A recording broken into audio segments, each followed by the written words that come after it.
As you have been told earlier, that a nerve is a bundle of hundreds to thousands of axons plus the associated connective tissue.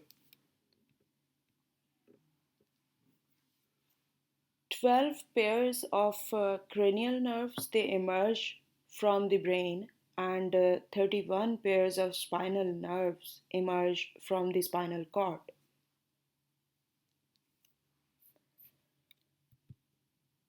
Our today's topic is Valerian nerve degeneration. But before getting into its dynamics, let me show you a scenario because you will get this kind of question in your exam regarding degeneration. A 25-year-old man presents with a winged scapula, meaning uh, outgrown scapula, and the inability to raise his arm. The muscles they are not working, and the person is unable to raise the arm. The patient reports history of RTA, the roadside traffic accident, 1 week back, and examination reveals the injury to the long thoracic nerve. So, what changes distal to the nerve injury resulted in the failure of impulse transmission to the muscle fiber. So, in this question, you will just have to enlist all the changes which occurred because of the nerve injury. A lot many causes can cause nerve degeneration, like transection or the crushing injury of the nerve fiber, injection of poisons or toxic substances, interference with the blood supply, infiltration with carcinoma or a tumor, or even specific inflammatory processes such as leprosy.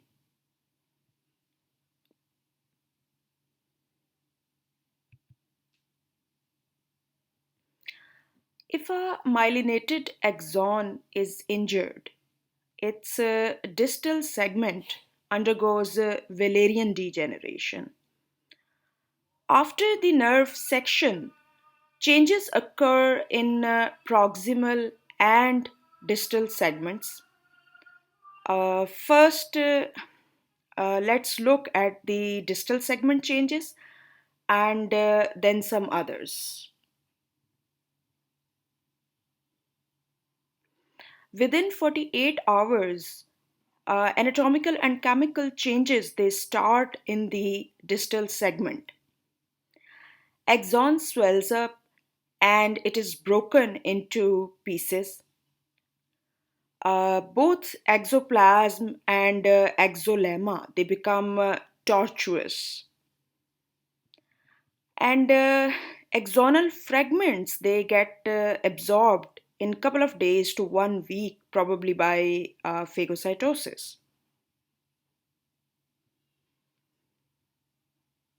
There is also swelling of myelin sheath.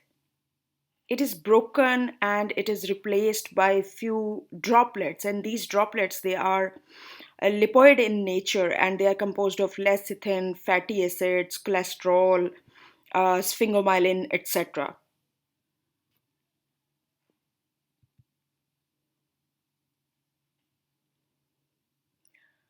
So you can see here the these are the fat droplets uh, which result from the breakage of the myelin sheath. First, the myelin sheath it swells and then it is broken into these fat droplets.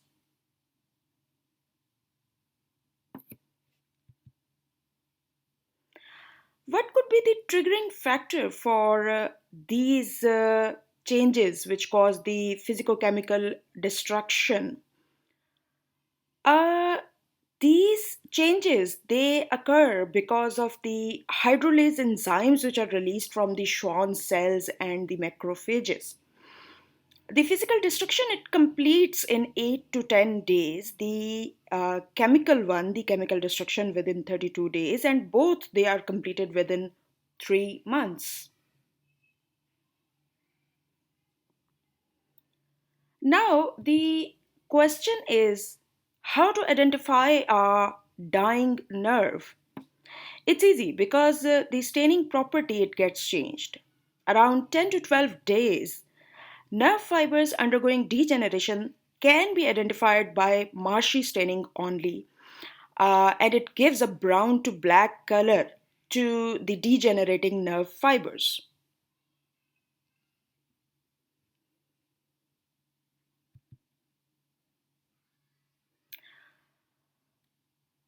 Right. So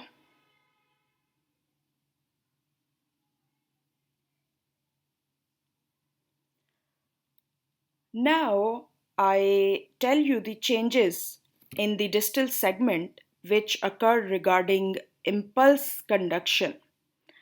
You see, the distal fiber, it can conduct the nerve impulses up to 3 days. But after third day, the conduction deteriorates, and after fifth day, there is no impulse conduction. Adding to the list of the distal segment changes, when nerve fiber degenerates, the myelin sheath is broken, and only neurilemmal tube and the Schwann cells they are left behind. Now, why it is called Wallerian degeneration? Because this degeneration in the distal segment it was first observed by a scientist A.V. Weller. So that's why it is called Wallerian degeneration.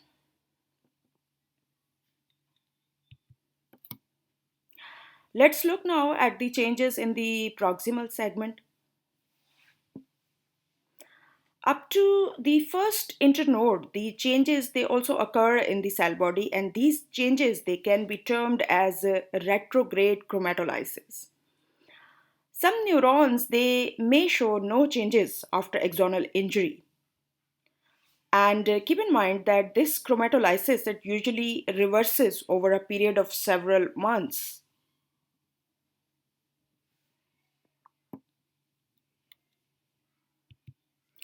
Changes in the proximal segment they begin within 1 to 2 days of injury, and there is seen a breakdown or a reduction of the nasal bodies, and there is loss of their staining properties, the staining of the nasal bodies.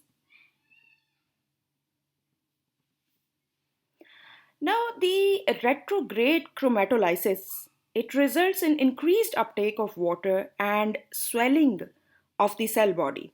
As a result, the nucleus it becomes eccentric, and in case of severe injury, nucleus may be expelled out of the cells.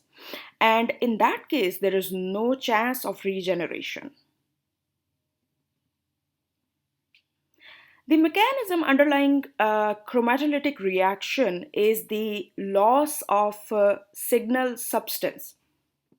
So, the most likely explanation is that some signal substance normally moves up the nerve fibers by retrograde transport. Um, Being healers, we must always think of some way for fixing things.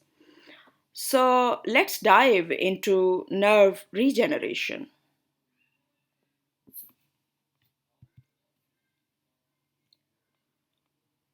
Nerve regeneration is believed to be brought about by a little understood mechanisms by certain factors termed as neurotrophic stimuli, which are chemical in nature. If conditions are suitable, nerve fibers can regenerate, but the process of regeneration starts after 3 weeks and it is completed in almost 3 months.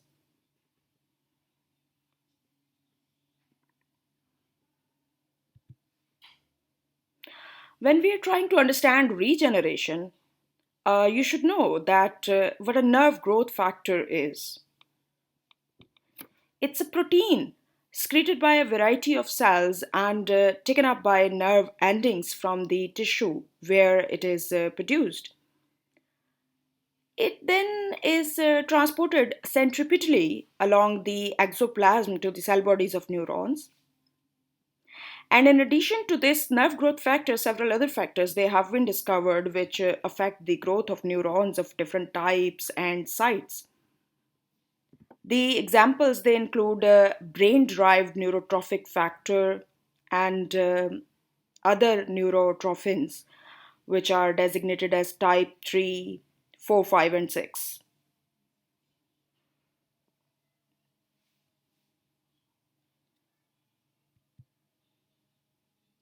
So let's now try to comprehend some of the process of nerve regeneration. You see, once a fiber is cut from its distal segment, Schwann cells they divide, proliferate, and they give rise to thin, elongated cells. And these cells they grow in all directions.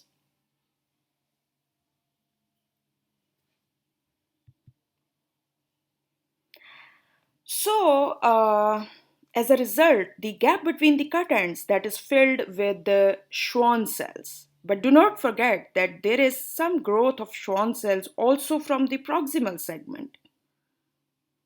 If the gap between the cut ends it is wide, there are less chances of regeneration. So the neurosurgeons they try to stitch the gap to reduce it. Another interesting event which helps is that the nerve fibers from the proximal end they divide to give pseudopedia like fibrils.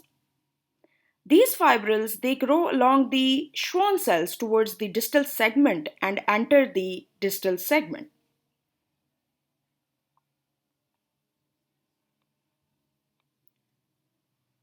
So after some days only one fibril it persists to form new nerve fiber and others disappear. The rate of growth is 1 to 4 millimeter per day. Next, exoplasm it flows into the distal cut end. The cell body maintains the functional integrity of axon, and materials such as proteins formed in the cell body they are transported along the axon. So, in other words, axonal transport is resumed. Formation of myelin sheath that also starts around the nerve fiber, but it takes about 1 year to complete myelinization.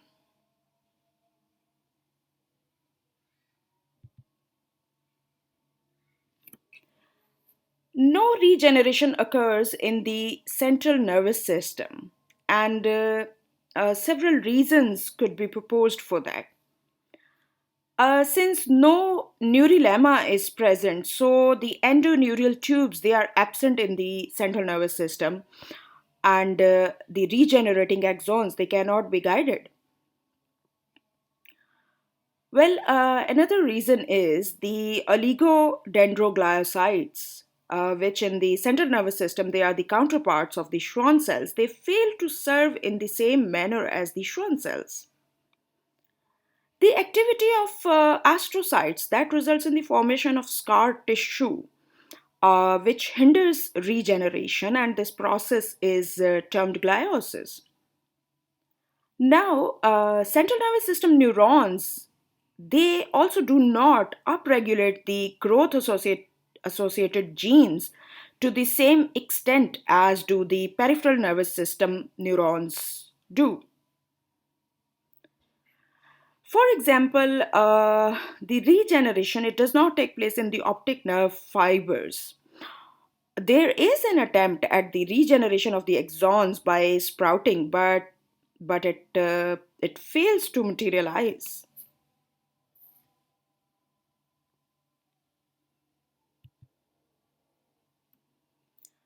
Here you can see the summary of the events which are involved in degeneration first and the natural course of regeneration. So, in a 3 marks question, this flow chart describing all the steps Briefly, it might suffice.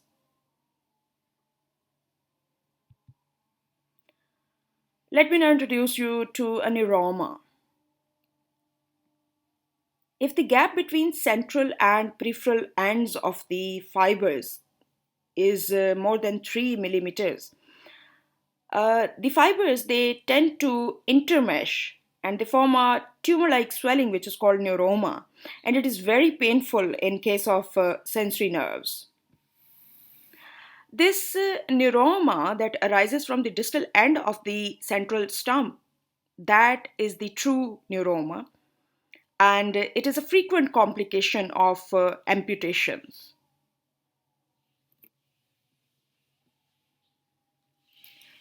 A nerve graft can be used to join the two ends of the cut nerve trunk if it is not possible to suture these two ends surgically.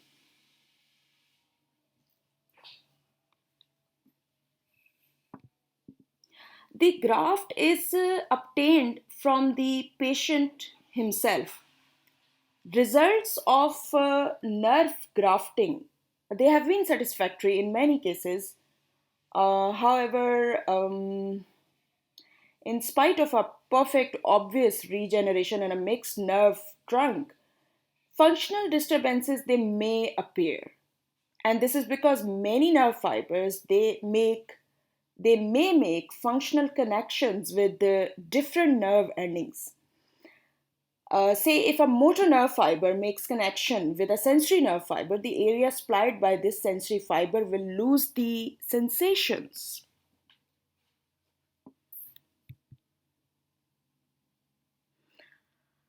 Here is the list of the unique properties of nerve fibers, which we will be discussing one by one. And these properties they include excitability, conductivity, a refractory period for nerve fibers, their ability to summate, adapt, and being infatigable.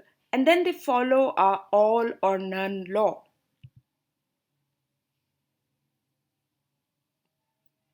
Excitability is the ability to respond to stimuli, and this ability produces an action potential. The class of cells exhibiting such behavior is called excitable tissue, and only excitable tissues in mammals they are nerves and muscles.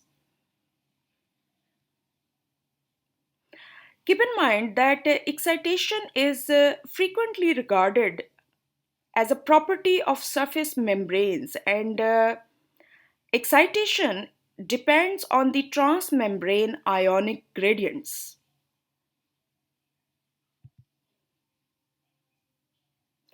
I'm sure you would have heard the word stimulus, but do you know how to define it? The event or process that elicits an action potential in excitable cells is called a stimulus. In simple words, a stimulus is a change in the environment which, when applied to a tissue, results into its excitation. Here is the list of different types of stimuli whose detail and their signaling mechanism will be discussed with you in the respective lessons.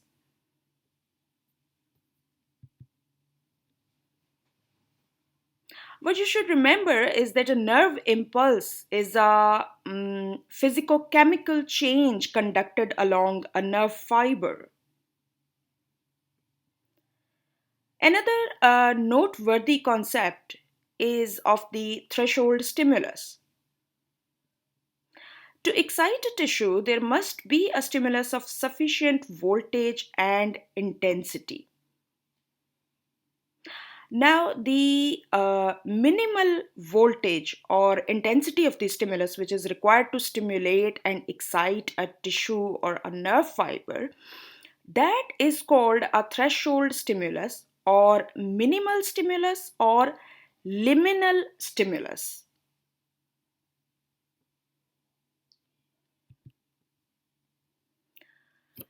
While a stimulus which is too weak to produce a response that is called a subthreshold stimulus or a subliminal stimulus.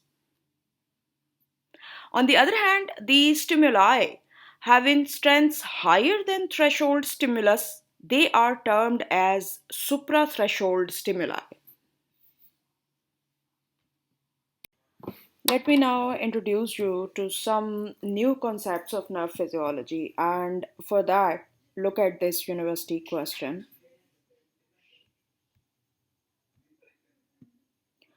To understand chronexy and reobase, we will have to focus on the strength duration curve.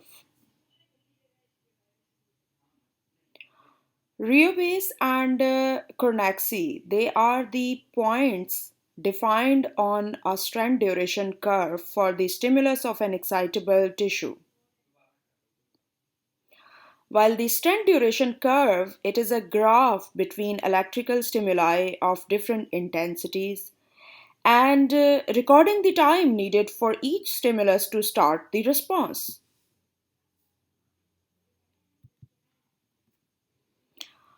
Now, the two factors control the final strength of our stimulus. They are the voltage or the current strength and the duration of the stimulus.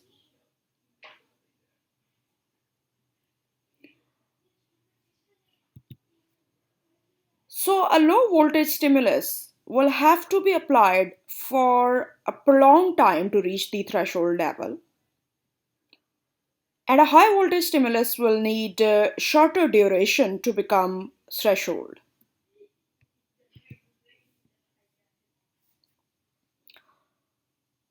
Here you can see this reobase, which is the measure of membrane excitability. And its determination is used to assess nerve injury and identification of many neurological pathologies. So, how are you going to define reobase? Reobase is the minimum voltage value of the stimulus, which, when applied for an adequately prolonged time, will be able to reach the threshold level.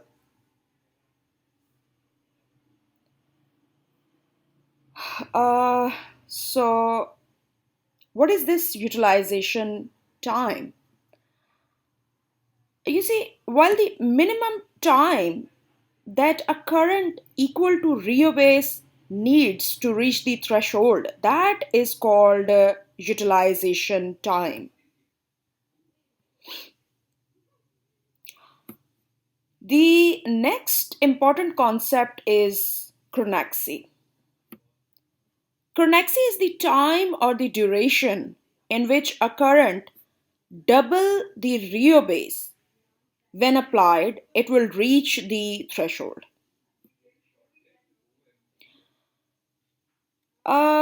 And here you can see that reobase and chronexy, they are two variables which measure the ease with which a membrane can be stimulated.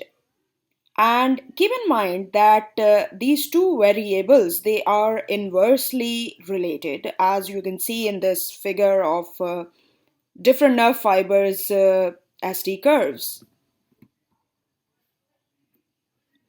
So the purpose of strength duration curve is to know whether the stimulated muscle is innervated, denervated, or partially denervated.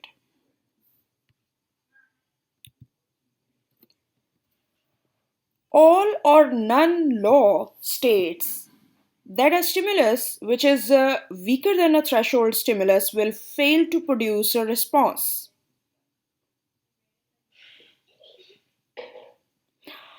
Also, that if the strength of the stimulus is higher than the threshold, there is no extra effect produced. And the response, it remains the same as produced by a threshold stimulus.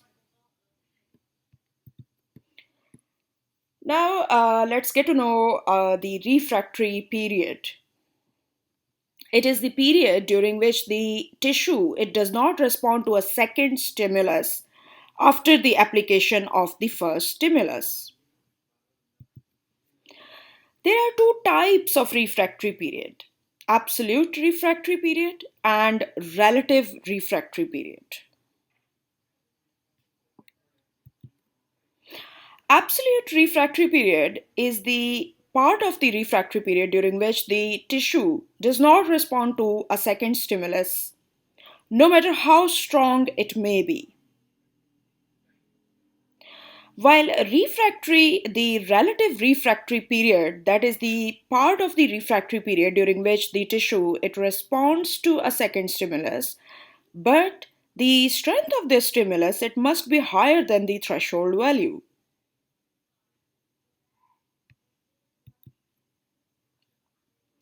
Let's now look at some other properties of the nerve fibers. Conductivity is the ability of the nerve fibers to transmit the impulse from the area of stimulation to the other areas. Summation is a phenomenon in which two or more stimuli they are summed up together to become strong enough to produce the response. While a subliminal stimulus is a weak stimulus which does not produce any response. Okay, adaptation and accommodation, it means that application of continuous stimuli it may decrease the excitability of a nerve fiber. Another interesting fact is that nerve fibers they cannot be fatigued even when they are stimulated continuously.